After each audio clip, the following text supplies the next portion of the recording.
Salut les makers, CrazyDoob avec aujourd'hui une petite vidéo déballage. Je me suis offert, toujours sur Banggood, un petit kit en fait de divers capteurs, je vais dire, pour Arduino. Voilà, j'envisage, bon c'est encore en projet, hein, il n'y a encore rien de concret de lancer, mais j'envisage de créer une petite série sur l'Arduino, l'utilisation possible, etc., la programmation. Voilà, donc dans ce cadre-là et aussi à titre personnel, je me suis offert un petit kit avec tout plein de capteurs. Donc je m'en vais vous déballer ça et vous présenter ça. Voilà, donc j'ai sorti la petite loupe électronique voilà, qui me permettra de voir un petit peu sur certains composants que je n'arrive pas à connaître les références. Et puis je vais m'aider également de notre petit ami Google voilà, pour retrouver les petites choses qui pourraient manquer en termes d'information. Donc là, dans un premier temps, je trouve un petit module piezo, donc un petit buzzer tout simplement. Donc voilà, avec le petit film de protection, ça c'était pour la soudure, éviter de mettre des saletés dedans. Voilà, donc bon, voilà, quelque chose d'assez simple. Ici, un petit jog dial analogique, donc un petit bouton analogique, hein, comme on retrouve sur les consoles de jeu, donc rien de particulier. Ici, un petit module relais, donc relais sur 3 fils, donc avec un petit transistor, diode de protection. Alors a priori je vais le déballer, je ne vois pas d'optocoupleur dessus.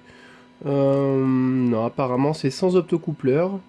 Je suis un petit peu étonné, en général on sépare, mais bon voilà. Donc petit module relais. Ensuite ici, qu'est-ce donc? Alors vous voyez, premier inconnu, donc du coup on va démonter, à mon avis c'est un contrôleur de vitesse de moteur ou un truc comme ça. Donc on va regarder directement la référence du composant, savoir ce qu'il en est. Hop, alors on va essayer de faire une mise au point.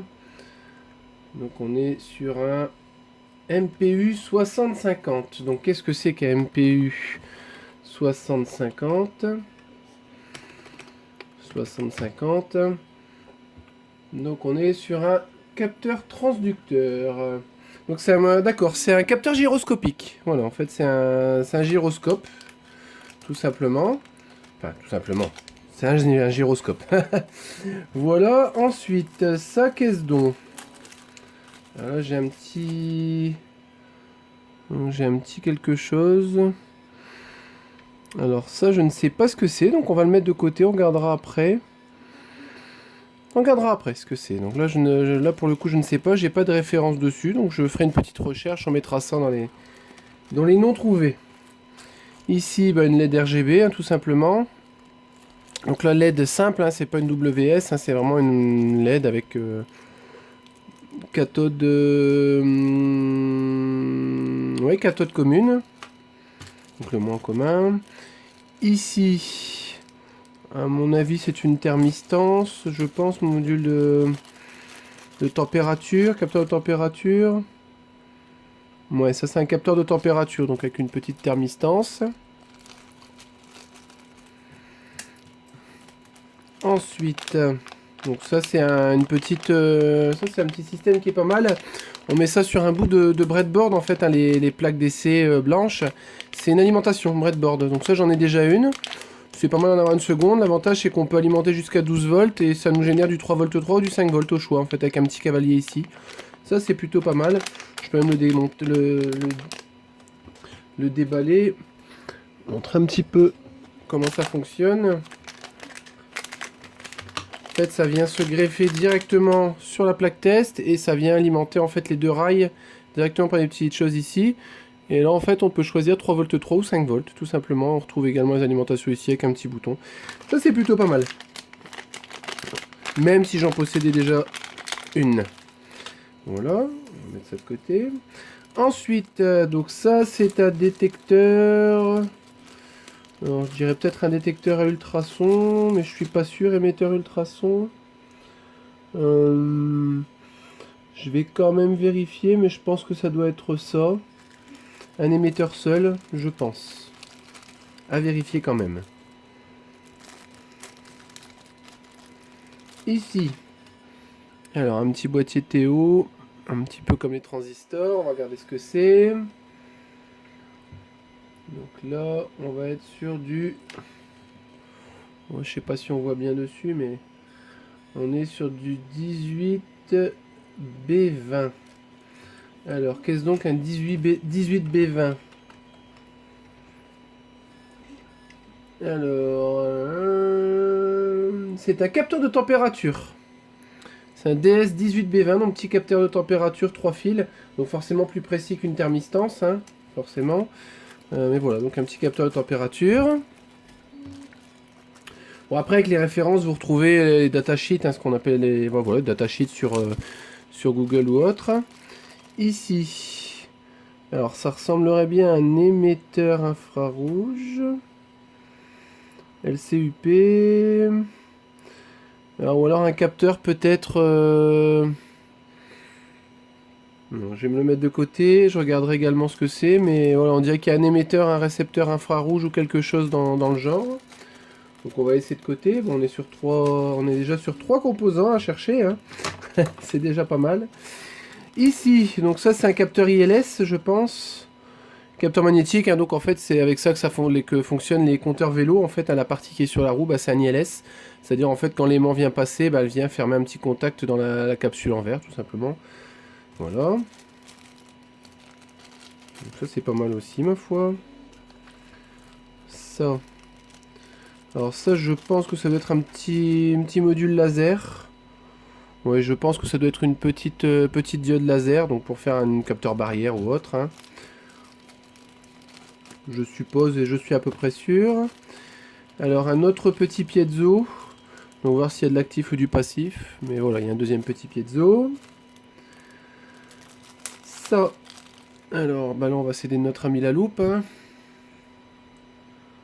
Donc là, on est sur, hop, que je suis au bon endroit, du 3144 402. Alors, 3144 402. Donc c'est un capteur, c'est déjà pas mal.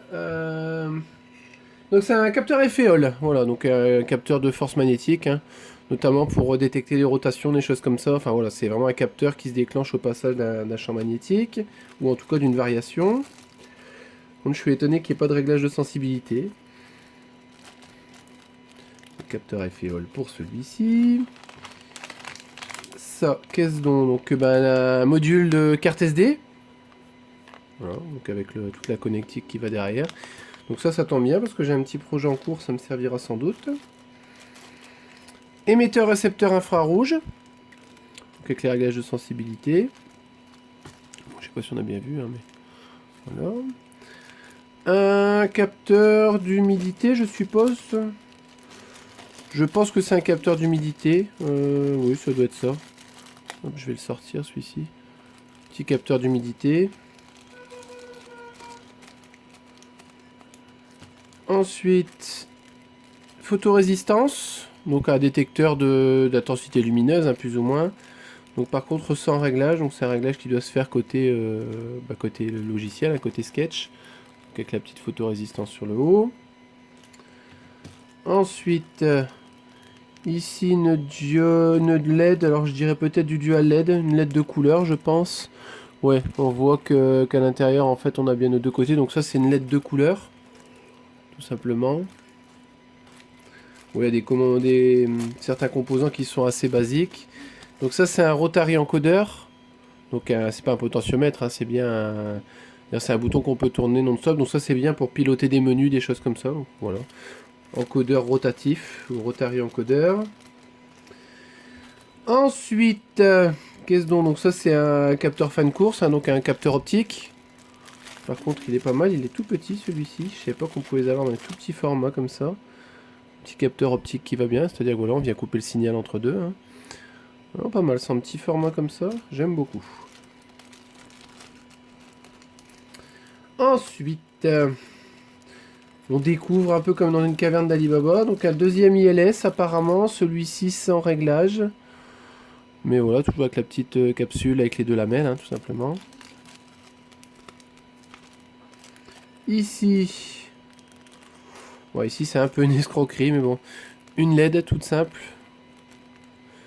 Donc c'est bien foutu en fait, parce qu'ils utilisent à peu près toujours le même PCB. En fait, ils ont vraiment designé un PCB où ils peuvent venir mettre une résistance ou pas, etc. Non, c'est pas mal foutu leur système. Ils rentabilisent. Alors, Ceci Kezako. Alors, c'est un petit module avec un ressort. Alors, j'ai un ressort à l'intérieur. Donc, est-ce que c'est une résistance de puissance ou... Je ne sais pas. Je vais faire la petite recherche là-dessus. Donc, on va le mettre dans les à rechercher. Ensuite, ça, c'est... Bah, je pense que c'est aussi un petit émetteur ultrason, quelque chose dans le genre. Je vais quand même vérifier cette fois-ci, parce que ça fait le deuxième, là, avec un format plus petit. Mais je pense que c'est, ouais, un émetteur d'ultrason. Ici, avec ses pattes tordues, bah, émetteur, récepteur, je pense infrarouge. Donc, à mon avis, c'est un détecteur de passage, hein, tout simplement. C'est un peu le même genre de capteur que j'ai utilisé pour mon tachymètre de CNC.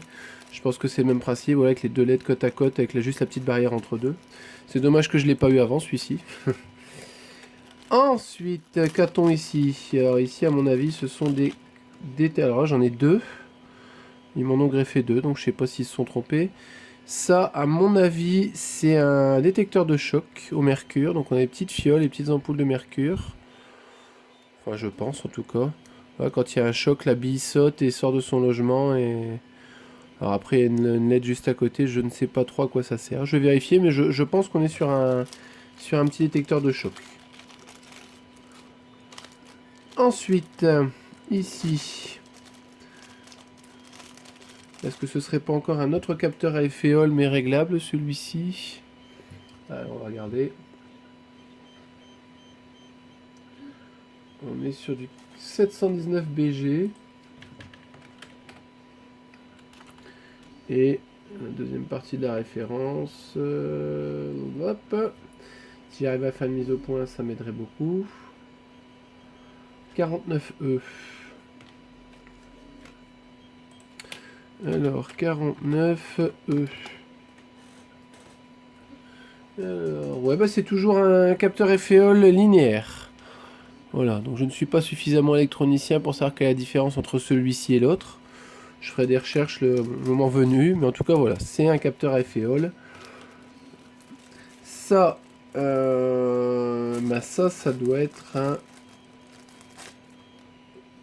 capteur de température, mais alors celui-ci avec un pilotage, je pense. C'est-à-dire que l'autre, il nous renvoie une température, celui-ci doit nous envoyer un 0 ou 1 en fonction de la consigne, je pense. Là, voilà, il y a ça doit être un petit comparateur qui est à côté, je pense, on peut regarder, mais un petit ampli hop en comparateur. Alors on va regarder ça, il est où, il est là, hop, avec une mise au point ça sera mieux. LM393. LM393. Hop, différentiel. Ouais, c'est ça, c'est un comparateur de voltage, de tension. Donc, ouais, à mon avis, voilà, c'est ça. Ça, c'est un détecteur d'une température donnée. Et on vient régler la température de consigne avec la petite résistance variable qui est montée dessus. Donc, pas mal aussi, ça. Ça évite certaines opérations enfin, ça évite de bousiller aussi, enfin, d'utiliser une entrée analogique si on veut juste vérifier un niveau. Donc ça c'est un capteur d'eau, water sensor, donc un capteur de présence d'eau tout simplement, donc avec un niveau. J'ai envie de dire que ça c'est un peu gadget, parce que voilà, je pense pas que ce soit prévu pour durer dans l'eau. Hein. Voilà, ça va prendre un petit peu l'eau pendant un temps, ça va s'oxyder et à mon avis se dégrader. Donc c'est bien pour faire des maquettes, mais à mon avis pas beaucoup plus. Ici, ici. Alors ça par contre, ça doit être un contrôleur. Contrôleur Dyson. Alors qu'est-ce que c'est? On va quand même l'ouvrir pour voir ce que c'est. Donc on a un petit... une petite platine. Alors on va regarder un petit peu ce que c'est. Est-ce que j'ai quelque chose là? Alors là j'ai rien du tout, non. Alors... MP158 4EN. Alors, MP158 4EN. MP158 4EN. N. Ah. MP 158.4 EN. Alors, un monolithique power system. Alors apparemment c'est un module step down. Ajustable. Je vois pas trop ce que ça vient foutre là-dedans. Bon, en tout cas voilà, c'est un step down module. Donc en gros c'est un convertisseur de tension. A priori 24 volts à 12 volts vers du jusque 3 volts. Voilà. Donc peut-être pour alimenter une platine, un Arduino en direct. Enfin je ne sais pas. Mais voilà, en tout cas ils ont fourni ça. Je vois pas trop l'intérêt dans le kit. Mais bon. Un petit émetteur infrarouge. Donc je pense avec le réglage de la puissance. Voilà. Ici,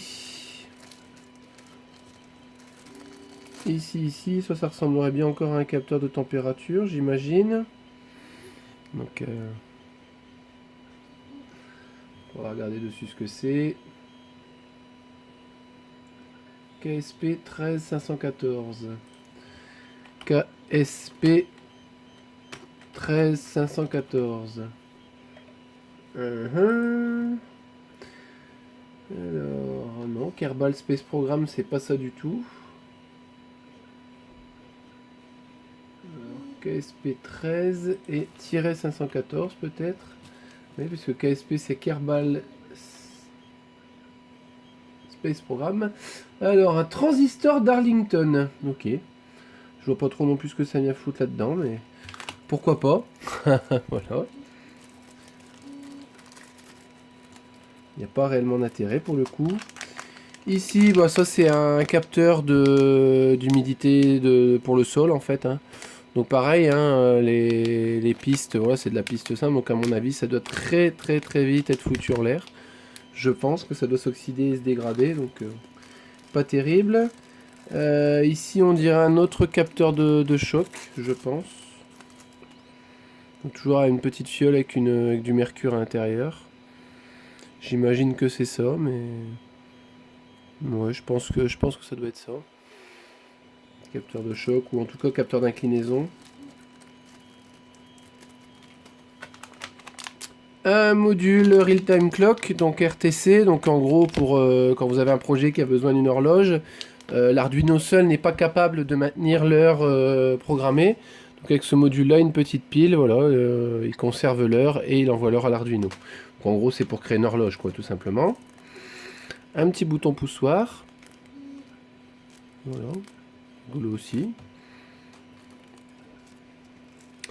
Ici une autre dual LED. Donc dans un autre format, là on est sur du 3 mm, tout à l'heure on était sur du 5. Ici, on est encore sur un petit compo, donc on va regarder ce que c'est. On est... Hop, alors je le retrouve, il est là. 49 E, bah c'est encore un capteur FEOL. Je pense que c'est un doublon de celui qu'on avait tout à l'heure. Ensuite, ici, on a encore une LED RGB. Donc au lieu de l'avoir en format CMS comme tout à l'heure, on l'a en format classique. Hein. Donc toujours en common cathode. Mocha moins cathode. Ouais, alors ça c'est une petite astuce. Hein. Je vais vous la donner après. Ouais. Pour retenir sur anode, cathode, plus, moins, il y a une petite astuce. Bon, certains la connaissent. Mocha, c'est-à-dire mot moins, K cathode.